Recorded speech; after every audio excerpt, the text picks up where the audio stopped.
안녕하세요. 반갑습니다. 속뜻사전을 공부하는 분석 한자어 시간입니다. 오늘은 118번째 시간인데요. 오늘도 다음 문장을 읽어보고 그 문장 속에서 중요한 한자어를 찾아서 우리가 한 글자씩 또 분석해 보도록 하겠습니다. 제가 한자어는 전부 이렇게 한자어로 표기해 놨습니다. 고유어는 이렇게 좀 한글로 표기해 놨고요. 여기 보시면 하나의 문장 속에서 모든 단어가 이렇게 한자임을 우리가 알 수가 있습니다. 한자어라는 것은 이렇게 한자로 배웠을 때, 한자로 표기했을 때 우리가 그 뜻을 명확히 알 수가 있는 것이죠. 자, 반도체, 철강, 전력산업은 국가의 기간산업이다. 이렇게 되어 있습니다. 자, 여기서 이제 기간이란 무슨 뜻일까요? 자, 왜 이러한 반도체, 철강, 전력산업이 기간산업이 되는가? 그런 문장이죠. 자, 도체라는 것은 이렇게 도라는 이끌다 이런 뜻입니다. 자, 체라는 것은 몸이란 뜻이죠. 그래서 뿐만 아니라 이제 그 어떤 물질이라는 뜻도 가지고 있습니다. 그래서 전기나 열을 잘 전달하는 그런 물질을 우리 도체라고 합니다. 근데 이제 그러한 도체의 절반 정도의 능력을 갖고 있는 절반 정도만 전기나 열을 그렇게 전달하는 그런 물질을 반도체라고 하죠. 삼성에서 만들고 있는 것이 바로 반도체 아니겠습니까? 그리고 철강이라는 것은 쇠철자, 쇠강자입니다. 같은 쇠인데 탄소 함량에 따라서 이렇게 철강을 구분하는데요. 탄소 함량 1.7% 이상을 이렇게 주로 이제 주철이라고 합니다. 탄소가 많을수록 이렇게 단단하지만 이렇게 잘 깨지기 쉽죠. 강이라는 것은 이제 1.7% 이하의 미만의 그런 철을 우리가 강철이라고 합니다. 아주 단단하죠. 잘 깨지지 않고. 그래서 우리가 철강을 그렇게 두 개로 구분하고 있습니다. 전력이라는 것은 전기 에너지를 뜻하는 거죠. 전기의 힘으로 움직이는 하나의 동력, 움직이는 힘 그런 뜻을 얘기하기도 하고요. 그래서 이러한 산업, 쉽게 말해서 반도체를 만들고 철강을 만들고 전력을 생산하는 산업이라는 게 이제 생산하다, 만들다 이런 뜻이죠. 업은 일이고 만드는 일을 바로 산업이라고 합니다. 이런 것이 국가의 기간산업이다 이렇게 합니다. 왜 기간산업이라고 할까요? 오늘 공부할 한자가 바로 이 기간입니다. 우리가 기간이라는 것은 일정한 시간과 시간 사이의 어떤 거리를 얘기하는데요. 여기서는 그런 뜻이 아니겠죠. 그래서 우리가 한글로만 표기하면은 발음이 똑같기 때문에 우리가 전혀 구분할 수가 없죠. 그래서 이 뜻을 우리가 정확히 이해하기 위해서는 문맥상이 아니라 이 단어가 갖고 있는 어원, 어원을 통해서 우리가 공부해야지만 이 단어를 정확히 이해할 수가 있는 것입니다. 자, 그럼 한 글자씩 한번 분석해 보도록 하겠습니다. 자, 기라는 것은 바로 어, 기초란 뜻입니다. 터란 뜻인데요. 우리 집을 지을 때 그러한 땅이 바로 터라고 하는데 우리 집터란 얘기 많이 하죠. 그래서 집이나 건물을 짓는 자리를 터라고 합니다. 그래서 우리가 기초라는 얘기는 집을 짓는 건물 자리뿐만 아니라 초라는 것은 이제 주춧돌로 얘기합니다.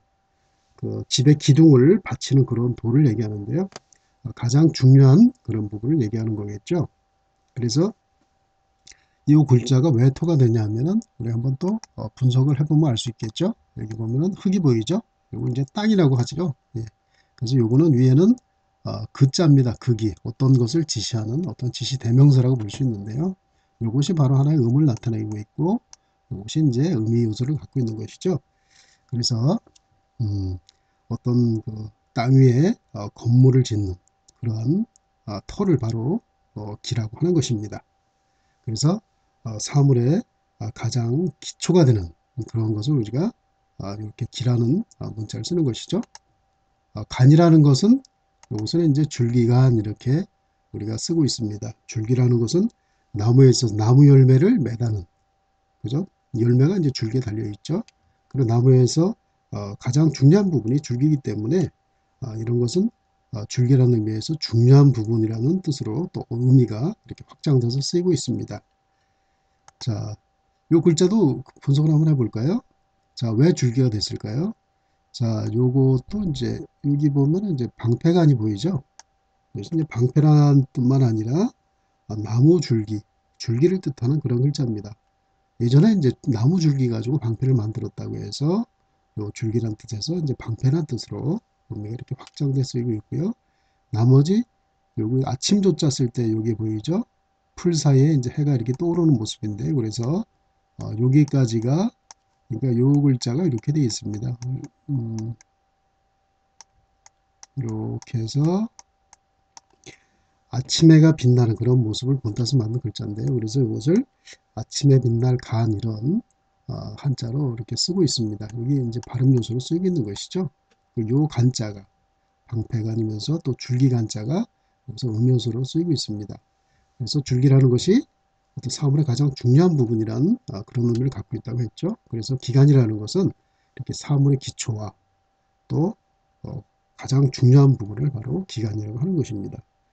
그래서 기간 산업이라 하면은 어떤 일반 산업의 아주 기초가 되는 아주 중요한 산업을 기간 산업을 하는 것이죠. 반도체가 없으면 휴대폰을 전혀 만들 수가 없죠. 철강이 없으면 자동차나 배를 건조할 수 없듯이 이러한 산업 자체가 굉장히 중요한 기간 산업이라고 볼 수가 있는 것입니다. 다른 산업에 있어서 없어서는 안 될 그런 중요한 산업이죠. 전력 산업은 말할 것도 없죠. 이러한 공장을 돌리기 위해서는 바로 전기가 절대적인 그런 요소이기 때문에 이러한 것을 통틀어서 기간 산업이라고 합니다. 그래서 우리가 기간이란 말을 여러 가지로 쓸 수 있는데요. 공무원은 국가의 기간을 이루는 그러한 중요한 인재다. 이랬을 때도 기간이라고 쓸 수가 있겠죠. 국가의 가장 기초가 되고 또 중요한 사람이 바로 공무원이라고 볼 수가 있는 것입니다. 자, 그러면 속도사전에서 어떻게 설명이 되는지 한번 보겠습니다. 자, 속도사전을 보니까 이렇게 한자가 병기가 되어 있고 또 뜻이 이렇게 다 있습니다. 턱이 줄기간, 이렇게. 이게 바로 속도사전이 갖고 있는 가장 큰 장점입니다. 이렇게 한자를 분석적으로 이렇게 단어를 해석해 놨기 때문에 사전을 보는 사용자가 쉽게 이해할 수가 있는 것입니다. 지금까지 모든 국어사전은 이러한 한자는 병기해 놨지만 뜻을 적어 놓지 않기 때문에 이 한자가 쓸모없는 그런 문자가 되어버리고 마는 것이죠. 그래서 읽어도 이해가 안 되는 그러한 아주 심각한 단점이 있었습니다. 또 이렇게 영어 단어도 있기 때문에 사실 한자어하고 영어 단어를 같이 학습하게 되면은 단어 자체도 쉽게 기억이 되는 아주 그런 장점이 있습니다. 또 외국인이 우리 한국어를 공부할 때 굉장히 도움이 되겠죠. 여기 또 친절하게 또 속도질에서 이 한자의 뜻을 이렇게 직역으로 잘 해석해 놨습니다. 터가 되고 또 한자가 또 있죠. 턱이 중심이 되는, 그러니까 가장 중요한 부분이라는 뜻이겠죠. 줄기간이 되는 것, 이렇게 되어 있습니다. 그리고 여기 이제 예문도 있고 또 추가적으로 이렇게 또 설명을 해놨으니까 여러분이 요것만 읽어보셔도 충분히 이해하시겠죠. 그래서 한자를 이렇게 분석적으로 이해하는 것도 추가적으로 도움이 되지만 가장 기본은 바로 이런 겁니다. 턱이 줄기간, 이런 식으로만 우리가 공부를 해도 단어의 뜻을 정확히 이해할 수 있고, 그리고 이렇게 한자를 공부하면 되는 것이죠. 한자를 따로 분석하지 못하더라도 한 글자씩 턱이 줄기간, 이렇게 공부하면 한자 공부는 충분한 것입니다. 더 이상 한자를 한 글자씩 쓸 필요 없이 우리가 쓰는 말 자체가 전부 한자이기 때문에 이렇게 한 글자씩 분석해 보면 한자는 저절로 배우게 되겠죠. 자, 여러분, 한자 공부는 쓰지 마시고 이렇게 단어 중심으로 한 글자씩 분석해서 이해하는 것이 가장 중요합니다. 자, 오늘은 반도체 철강 전력산업은 국가의 기간산업이라고 했는데 왜 기간이라는 말을 쓰고 있는지 우리가 그 이유를 정확히 알아봤습니다. 자, 오늘은 이것으로 마치도록 하겠습니다. 감사합니다.